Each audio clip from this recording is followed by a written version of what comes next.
Welcome back to the Andrew Tate Show by GSMC Sports. In the first segment, we talked about Paul George's departure from the Clippers. Last segment, segment 2, we talked about Klay Thompson's departure from Golden State Warriors and Steph Curry's feelings about that departure. As we get into segment 3, we are switching gears, talking about ESPN and Stephen A. Smith. Let me just get this set up quickly. Stephen A. Smith and ESPN have yet to reach an agreement on a new contract, leaving the future of one of sports television's most dynamic personalities uncertain. Smith, whose contract expires in 2025, is seeking $25 million annually. The network and Smith have exchanged figures, but remain far apart in negotiations, with Smith willing to move to another network if his demands are not met. This potential departure has sparked speculation about who might replace Smith on ESPN's flagship show, First Take. Several prominent names have surfaced as potential successors. First, Shannon Sharpe. As the leading candidate, Sharpe has become a fan favorite and has significant experience on First Take alongside Molly Caro and other guests. His recent contract extension with ESPN ensures his presence for the foreseeable future, making him a stable option during the transition. Another option is Ryan Clark, who is another top talent at ESPN. Clark has also worked on First Take, though less animated than Stephen A. or Sharpe. Clark's insightful commentary and versatility across the various ESPN programs make him a strong contender. Someone else to consider, Shaquille O'Neal. With his contract for Inside the NBA expiring simultaneously with Smith, Shaq could be a major acquisition for ESPN. His larger-than-life personality and widespread appeal would bring a new dynamic to First Take. Or Pat McAfee. Already one of ESPN's highest paid talents, McAfee's move to First Take would be seamless in terms of star power. However, balancing this role with his existing commitments to the Pat McAfee show could be challenging. Another option, Jason Kelce. A wild card pick. Kelce's involvement in Monday Night Football could expand if he performs well. Additionally, his connection to the Swiftie demographic could attract a broader audience to ESPN's programming. The uncertainty surrounding Stephen A. Smith's future at ESPN underscores the network's need to plan for a potential shift in its programming landscape. The possible replacements each bring unique strengths to the table, but none may perfectly replicate the energy and influence Smith commands. As negotiations continue, ESPN faces a critical juncture in maintaining its dominance in sports media. So take two things. First, your thoughts on the negotiations, the contract negotiations, and then if Stephen A. Smith does leave, your thoughts on who could be a potential replacement. Oh, I already have the replacement. I have the replacement, and it's not me. Okay, I got the perfect replacement. We're gonna save that for last. Yeah, okay, First off, go in the order of the questions I gave you. I'm gonna go a little bit different, and I'll go to your question. Okay, fine. Do your thing. First, when you look at, a lot of people think about what people get paid when they work at ESPN. The average person at ESPN makes anywhere from, let's say, 30 to 200,000 a year. That's about what the average person gets. Stephen A. Smith, Pat McAfee, Mike Greenberg, those are the cream of the crop. That's the top of the food chain. Those guys get millions. But most people do not make the money that people think they make there. Then you take into account ESPN for the last decade has been shedding a lot of personalities. So much so that ESPN has kind of become a network where it's the same people doing the same stories over and over and over again, it feels like. And the media world has changed a lot, partially because of ESPN releasing a lot of people. So there's this whole world of new media, as Draymond called it, and I think it's the perfect name for it. Companies like GSMC, which you're watching us at. There's Locked On Sports. There's A Volume with Colin Cowherd. There's Barstool Sports. Then you have independent shows like Marcellus Wiley. Shaq has his own show, Club Shay Shay. The media world has changed. From everything I have seen, ESPN came to Stephen A. Smith and they offered $18 million a season. This is what I'm seeing. I don't know. I'm just doing from what my research has. It could be off. I'm not in negotiations, but this is what I've been seeing. They offered him $18 million a season for, I think it was 4 years. And Stephen A. Smith said no. He wants to be the highest paid guy in media, and he wanted $25 million a year.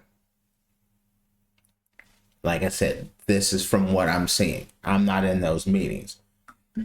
But when you start thinking about what the average person at ESPN makes, and I'm not throwing no shade at Stephen A. Smith. If you can get it, brother, go get it. More power to you. I wish I could go and ask for $25 million a year. Can't do that. But when you're starting to look at with the rise of all this new media that's coming out and things, and I feel like ESPN seems like it's getting smaller and smaller, where it's the same group of guys on all the same shows anymore. If they don't go the route of bringing back Stephen A. Smith, I would love to see them open it back up so there's a lot more talent, so you're not seeing the same guys on every single show over and over again, because it draws you away from ESPN where it used to be. Now, your question is, let's say Stephen A. Smith does go, and I know he has his Stephen A. Smith show, which he owns, and I'm sure Fox Sports and a lot of other networks would be clamoring to get him. So let's say Stephen A. Smith decides to part ways, and ESPN is looking at Shaq, or first off, I'm coming back in so I can see. Yes. it. Okay. First off, I hear your choice. I love Helen Molly.